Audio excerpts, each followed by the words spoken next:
Guys, welcome to Monday Night Live in Lexington, you guys. My name is Kathryn Kauffman, and I'm a psychic medium here in Lexington, Kentucky. First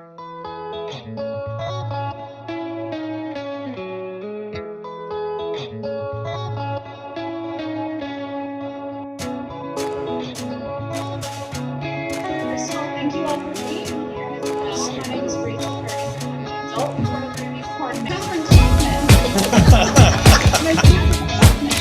all the way from Lexington, joining us here tonight.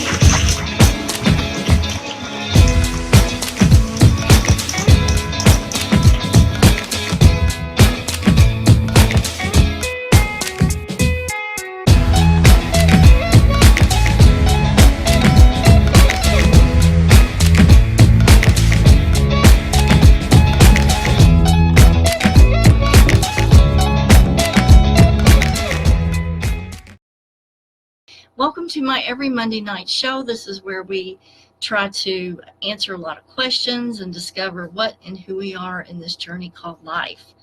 Now, the link that I'm going to put in the comments right now is to a special video, and we will check it. This particular video is a video of my hair being pulled up by a spirit. And so I wanted to kind of start off the evening with something like that. You won't be able to probably watch it until the end of the show, but the link is there for you to do that. Let's do some quick shout outs. Hey to Joy, Philip, nice to see you. Trina, good to see you here. I'm glad you made it. Chastity, Peggy, Ricky. Let's hop over to the professional page really quick and leave that link over there as well. Hey to Marianne over here on the professional page. Now, the personal page is the only page that I really engage with for the live chat and answering questions and stuff like that. So if you want to join the chat, you guys on the professional page, hop over here to the personal page. And I think I left a link over there for you. A special shout out to Barbara Bacon and Crystal Crazy, Steve Nicholson. Big shout out to Melissa Begley and her sidekick Miss Cleo and Janice and Paige. Yes, Melissa, it is a magical Monday. Hey to Joy over here on Instagram and Cheryl Ann. Now, if anybody has their own ghost story, please feel free to share it with us. I would love to hear it. Hey, Pamela, nice to see you. So this is a really open channel. We're accepting of anything that's happened. As a matter of fact, I did post a paranormal alert. I guess it was about an hour ago. I just got the third call that people are having a lot of activity happen in the last 24 hours. And so the alert's going to be up for the next 48 hours. But what that means is, and I encourage everybody to put their experiences down on Facebook on the post, because it's sort of a supportive post. If you're at home and you're having this kind of paranormal activity happen to you, it's a pretty lonely, scary feeling. And, you know, to be supported by a community that, you know, can share their experiences, and then, you know, you're not crazy, first of all, and it's happening to other people as well. It's very, very helpful in trying to deal with the situation and the occurrences of what all's going on. So, that said, I did want to let you guys know that there won't be a show next Monday night. It's going to be November the 11th. And we're going to go over, on the 11th, we're going to go over how to cleanse your electronic equipment. Let me just give you a scenario. Let's say you have a friend that loves to dump their emotional garbage on you, and you just feel so drained after they call you and, you know, regurge all of their emotional trauma into your lap. And then after you disconnect the phone with them, you're just like, oh, God. And then it's really, the energy's still there. It's still disturbing. We're going to go over a lot of techniques that I've developed to get that energy out of your phone, your cell phone, tablet, your email, whatever. So Joy says, excited to be here. Yes, yes. So these stories that I'm going to tell you tonight are absolutely 100% true. They happened to me. The video link up in the comments at the beginning of the post is video evidence of a spirit actually moving up my shoulder and taking my hair up with it. So it's pretty good. But I want to let you guys know that in the 1990s, I did some consulting work for a couple of paranormal groups, one of which was Kentucky Paranormal Investigations. And we did go on a lot of investigations, and those investigations produced a lot of activity. And so I'm going to kind of share a couple of these stories with you guys tonight.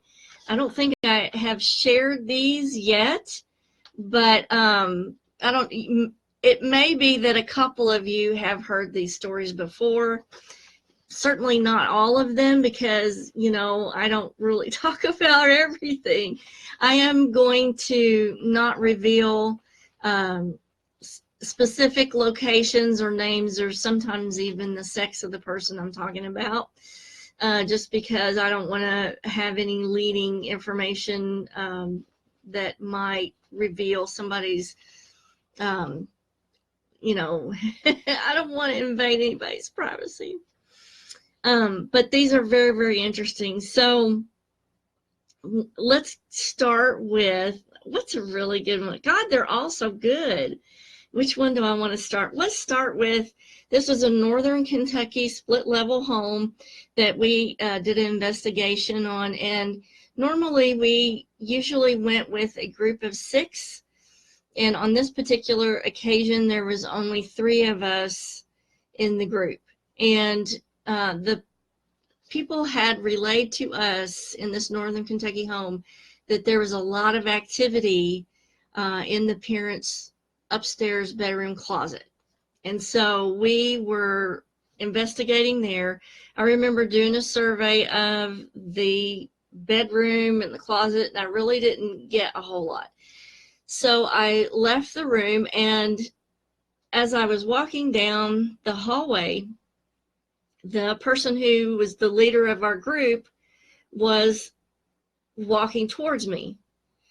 And I noticed there was something really odd about the way that he was walking. He was walking with his head down like this, okay, with his arm up.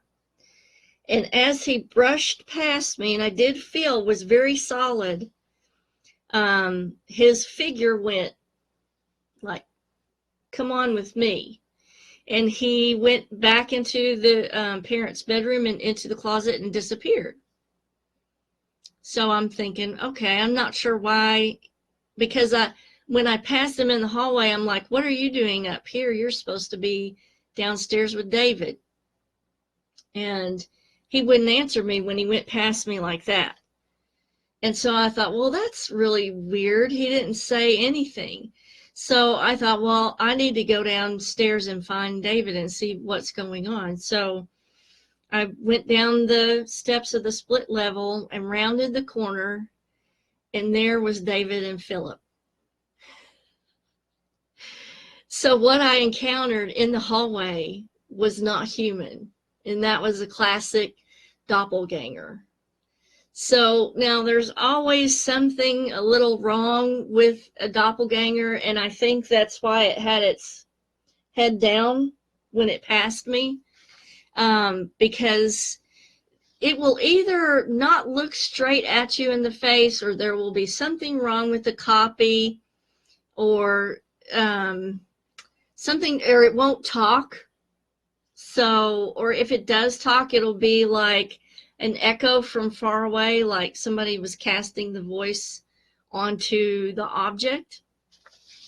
So so that's and if you guys have any questions about what happened and what occurred, just let me know. Janice has a comment. My best friend and I were traveling at night when we saw a man with a plaid shirt walk across the front of the car, then disappeared. About 2 weeks earlier, a man had a wreck and died on that spot.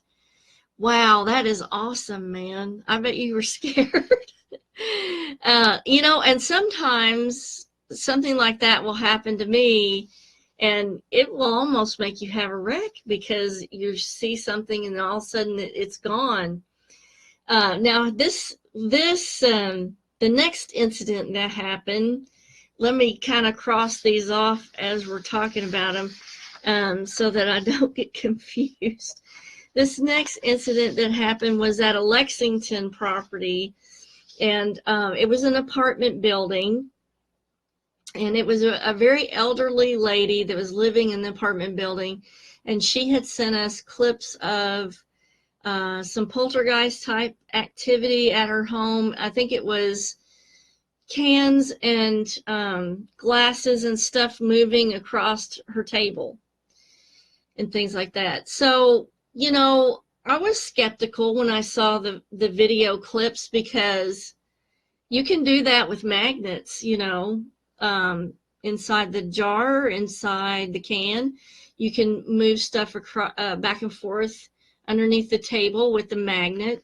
So I was skeptical when we went in, but she seemed very genuine. And so at that time, I would sense what I could with my medium skills, but then I was also in charge of doing the interviews. So she was on oxygen, kind of housebound. And so I was sitting with her on the couch and doing the interview, and she was sitting to my left. And David was going through the apartment along with Philip, taking pictures. And so David was coming from the left, moving to the right, taking pictures, and all of a sudden there was about 6 or 7 small oxygen tanks that were stacked up in the corner, and they were sitting straight up.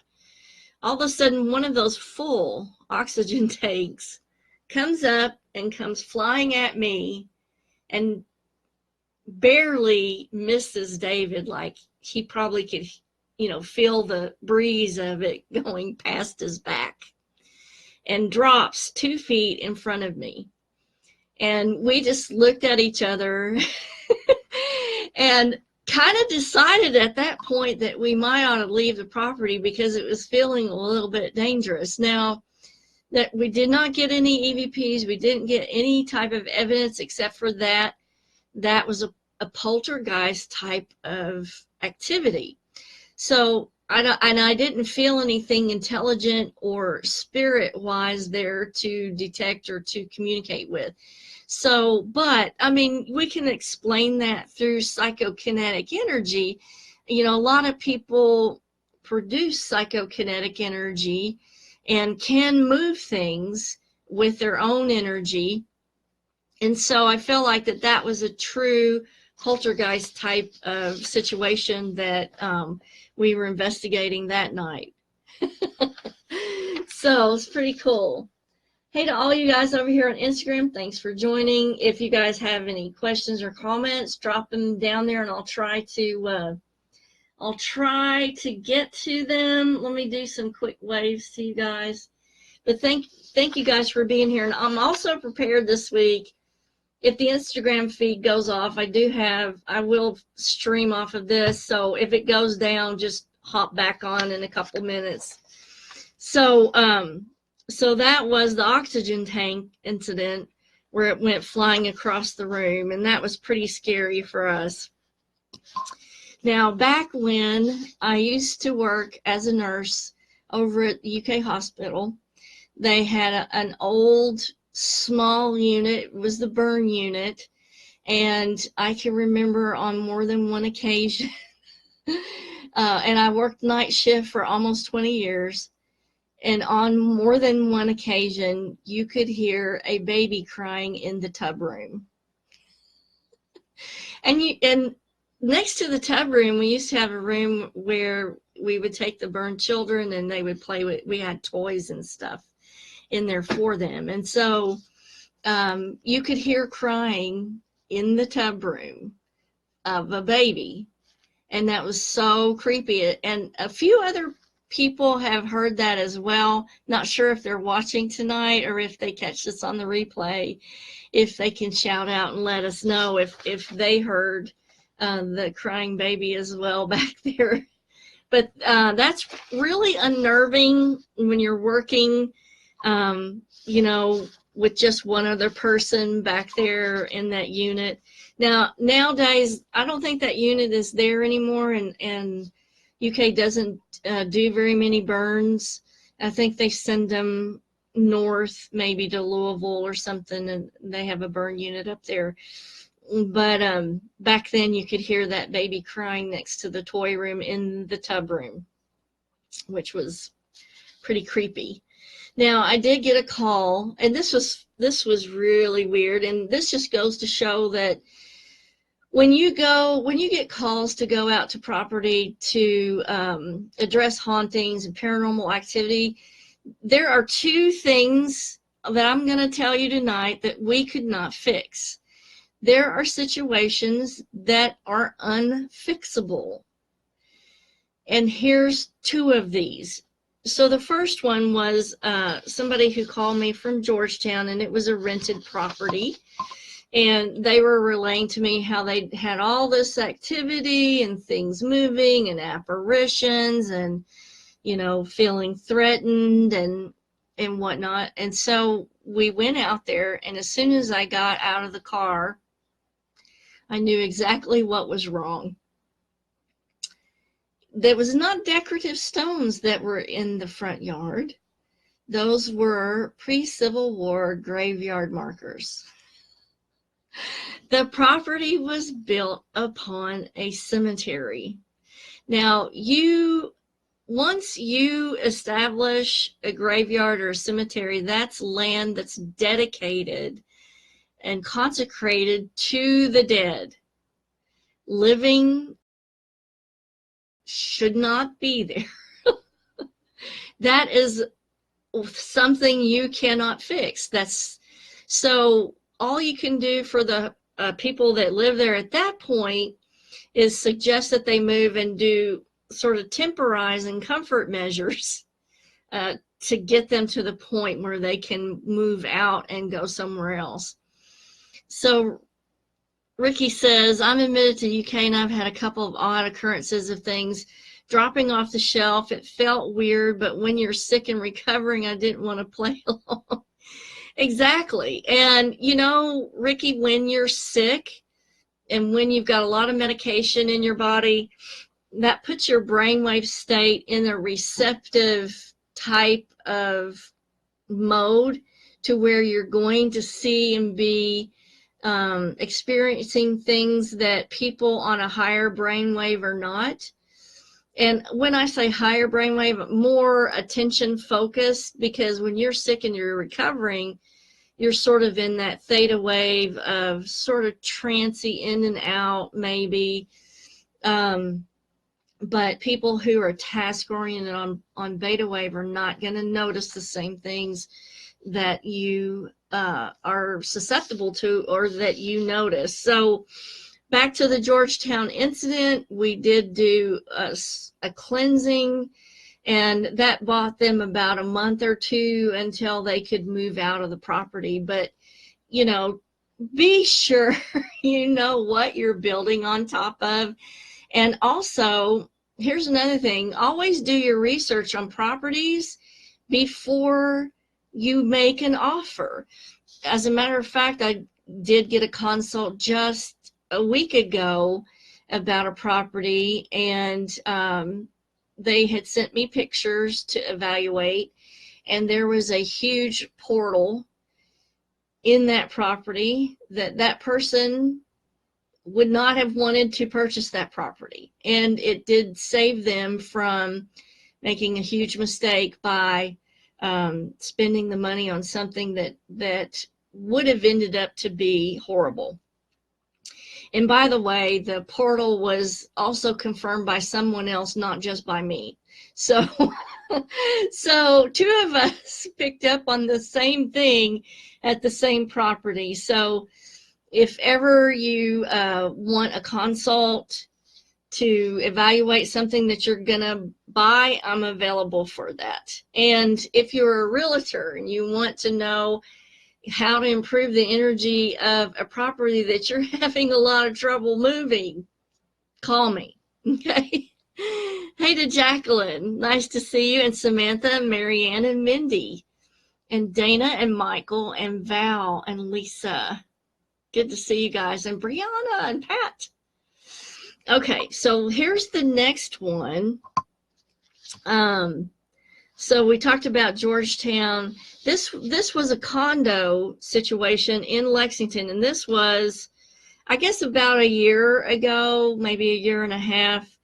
And one of my assistants was on this incident with me. So this was a single mom, had a child around 8 years of age, lived in a condo, was having a lot of paranormal activity, you know, pictures flying off of the wall, weird puddles of water, cold water in the middle of the floor in the kitchen. Lots of black shadows moving through the condo. So me and my assistant went there, and what I felt was there, what I saw was there was, it looked almost like a lady in her 20s or 30s, long, dark hair. She was in the bathroom, extremely angry, very, very, very, very angry. And what she was doing was actually draining the owner of her energy at night. So she would go from the bathroom to this lady's bedroom at night and drain her of all her energy. Now, another thing was, I didn't tell my assistant what I saw in the bathroom. And so when my assistant came into the bathroom, she said, "Oh my gosh, there's somebody in here who's committed suicide." And so I'm thinking, okay, that confirms what I picked up on as well. So we just kind of validated each other at that point. So we did an EMF sweep of the bathroom in the, you know, the incline part of the bathtub where you lean back and you put your head, and the faucet is at the other end. Well, the inclined point of the bathtub had a really high EMF. Nowhere else in the bathroom, except for maybe the plug-ins over by the vanity.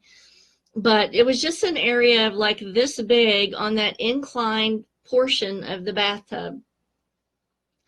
So, you know, we checked for wiring, we checked for plug-ins, nothing. There was nothing there except for this spot that had really high EMF. So we decided we're going to do a cleansing. And I'm laughing because it ended very badly. Because I'm telling you, you can't fix everything. Some things you can't fix. Now, 95% of things that we go and tackle, yes, we can fix. But the other 5%, no. So we went through, we started the cleansing upstairs. And we started in the bedroom and went towards the rest of the upstairs. As we got closer to the stairwell, the owner, or the lady that was living in the condo, was really upset, and I was doing the singing bowl and going towards the steps, and she said, do you hear that downstairs? And what you could hear downstairs, it sounded like magazines being thrown all over the room. You know how if you just took a magazine and you flung it, how the pages kind of flutter? And that's what it sounded like. And so whatever was there was protesting what we were doing. So I explained to the homeowner, we need to keep going because it's wanting us to stop. So we went ahead and finished, went downstairs, did the downstairs and in the front. And we were sitting around talking about, you know, she was asking about, did I think that it worked, and how would we know if it worked? And, you know, and I'm sitting there telling her, well, you know, we've got to wait and see if you have any more activity. We hope that these things work the first time that we do them. And what I do is I try to show the homeowner what to do, because like sometimes you have to repeat this over and over and over until whatever's there gives up and leaves. So we were sitting there talking about the fact that, you know, did it work, and how we would know whether it worked or not. And all of a sudden, from the upstairs bathroom, you could hear the toilet bowl lid slamming as hard as it could. Bang! And at that point, we were just like, yeah, that's obvious that it didn't work. So my theory on that was that if that entity had indeed committed suicide in that bathtub, and that's why the EMF was so strong at that point of exit, or that point where the spirit exited the body, if you will, that imprints a huge amount of energy on that area, is probably why the EMF was so high. Now, they can actually use that energy to anchor themselves to that point in space and time. So unless you took the bathtub out and removed that contact point, that bathtub is an artifact that that spirit can utilize as a portal into our dimension or into our space. And so that is why I feel we couldn't fix that. So let's see. Lisa says, I'm fascinated with the paranormal, although never really experienced it personally. It's an interesting field. I'm never bored. There's always something really interesting and cool going on in it. I say that. Samantha says, I've noticed many military bases and military houses are haunted. Yes, absolutely. I agree with you 100%. And Sheila says, weird thing happened in my house today. I saw a flash of light that was a light blue, almost clear blue. The flash was a zigzag pattern. Dogs were right behind me, and I said, what the heck, to the dogs? Did your dogs look at it as well? Sheila, did your dogs see that as well? Or were they, you know, not really interested in the light? And so you had a visitor is what you had, but it's not any wonder, because we've got a paranormal alert happening for the next 48 hours. And I've gotten 3 different calls about activity that's going on. So the activity range for our paranormal alert for tonight and tomorrow is people have been telling me they have increased electromagnetic disturbances, like alarms going off, being set off without anything to alarm about, like their computers crashing, the phones going on and off, strange messages being left on the phone. One lady contacted me about a black mist that was crawling down the ceiling in the corner of the room. That's very disturbing. So Sheila says, no, her dogs didn't react. So Sheila, that may be somebody who's a family member that's visiting you. So yeah, ask out loud, Sheila, if that person could let you know who they are, like give you a sign of who they are. Let me check over here. Special shout out to my son, Michael Lawrence. Big kisses. We'll see you soon. And Moon Mist says her mom is a CNA. She's seen so much stuff, including a man in a top hat looking at a pocket watch right before people passed, always in a total of 3. Thank you for saying that, because, Moon Mist, that brings me to another incident of when I was doing ICU nursing. And this was when I did house officer administration, and I would do rounds to all the units and make sure everybody was okay. There was and I'm not going to tell you which hospital, because this place still exists, this area, so I don't want anybody to be scared, but I came through one of the units and saw a lady with really dark black hair, and a dark, it was sort of a wine-colored long dress, and she was in an area that nobody was supposed to be in, like family members were not supposed to be in that area. So I got distracted by the pagers going off and had to return a couple calls, and I was going to go back around the corner and escort the lady out because she wasn't supposed to be there. And when I went back, it was only like 30 seconds, 45 seconds later, there was nobody there. But the weird thing about that was 2 hours later, the room that she was standing in front of, the person coded in that room and passed away. And it was a man. So my theory on that was it was sort of a banshee. And banshees are in Irish folklore, and they're noted to appear right before the death of someone in the family. So I think that was a banshee because she had the air of not being real or not being there totally, like solid, even though she looks solid to me.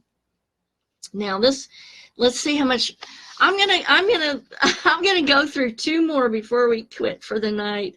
And again, if you guys are joining late, I did leave a link to a video at the beginning of the show. It's in the comments. It's at the beginning of the comments. This is a video of a spirit going up my shoulder and lifting my hair up. Go and watch it. It is too cool. It was such a good catch. David filmed that for us. And, you know, it's once in a lifetime catch, I feel like, evidence-wise. So let's see. Couple more things I want to mention.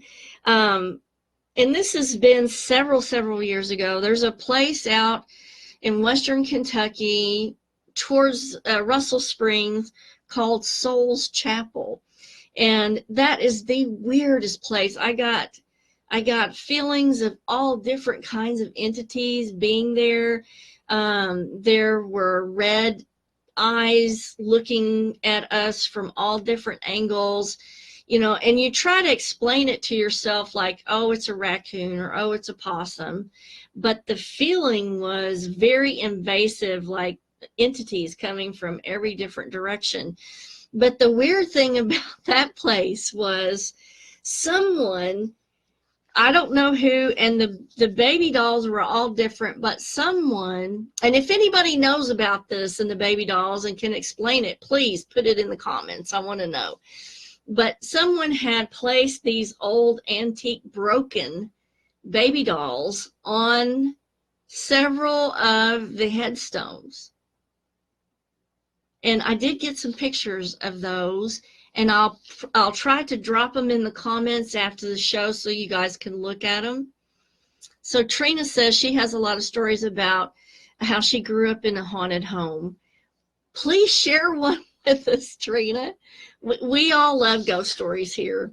So Dana says that her dogs almost always react to things, and it makes her uneasy. Yes, and you should be uneasy because, you know, animals, specifically dogs, cats, and honeybees, can see wavelengths of light that we can't. And entities are made up of these wavelengths of light.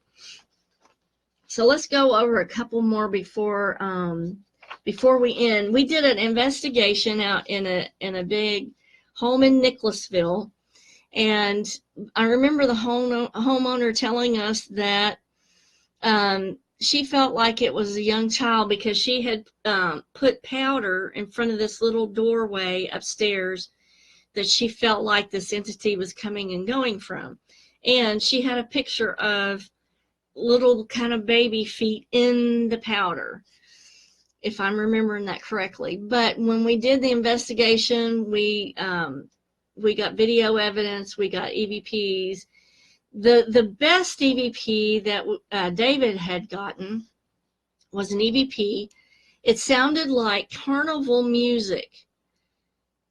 real creepy carnival music. It was playing, and then you could hear a little boy in the foreground of the carnival music singing, going, da, da, da, da, da, da, da, da, da. Well, one of the people that was on the team slowed down the clip, and you could hear in the background the kids singing, and you could hear in the foreground someone else comes in and says, "This is Horace's parents." Well, through investigating, we found out that there was indeed a man by the name of, now the man's name was Horace, that lived across the street. Now, was he the little boy at one time?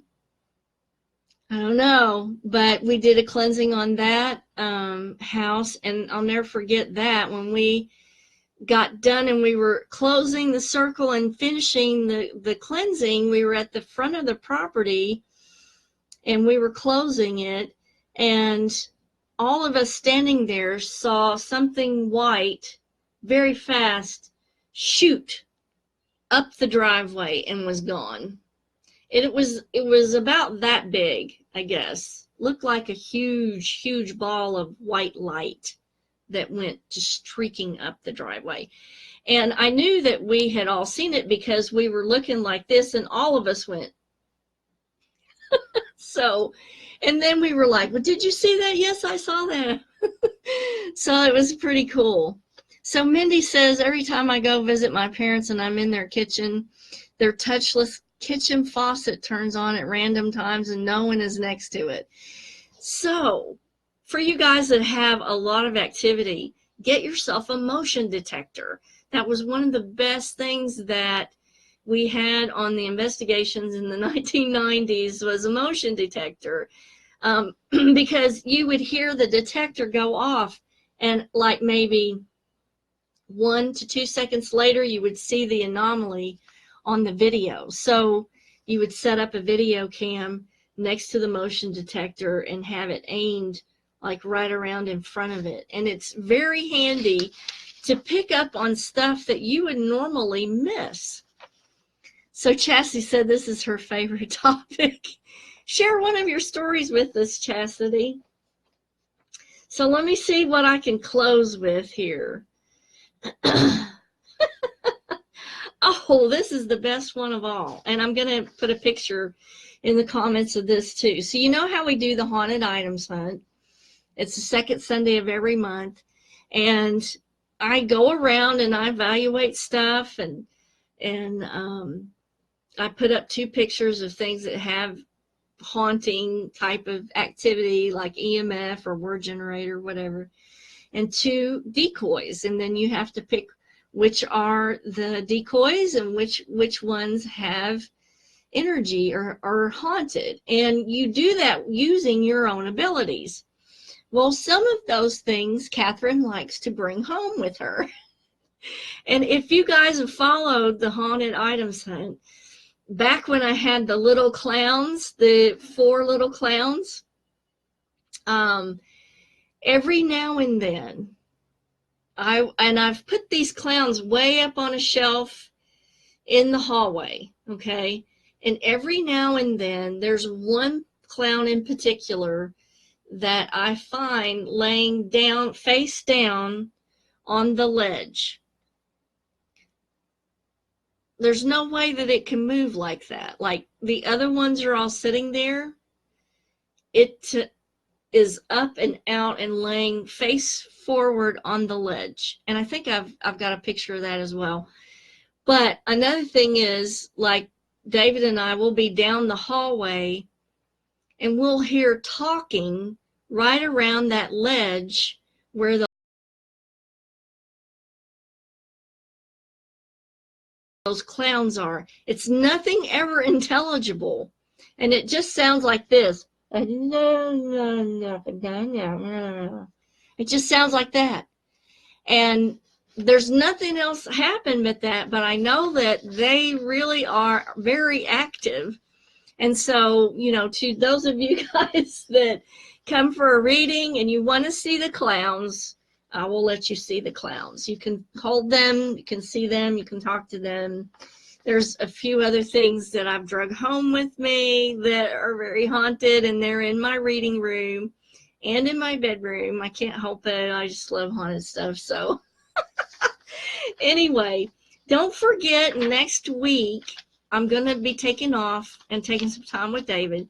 And the next show is going to be Monday, November the 11th, how to clean your cell phone, your tablet, your email, your computer, how to clean those items off of negative energy. So Jacqueline says she's going to look for the clowns. I'll let you hold one, Jacqueline. And Chastity says, in a home back in California, we had a ghost of a small girl. She woke me one night and she was standing next to my bed. Oh my God. And she was about 4 or 5 in a long white gown. Pretty neat. Yes, that is pretty neat. I hope you guys have a really fun, safe Halloween. And we'll do this again because I've got a ton more stories from over the years, and I'll share those with you in the future. But you guys have a happy Halloween and a good time. Kisses from Kentucky, and I will see you November the 11th. Stay tuned.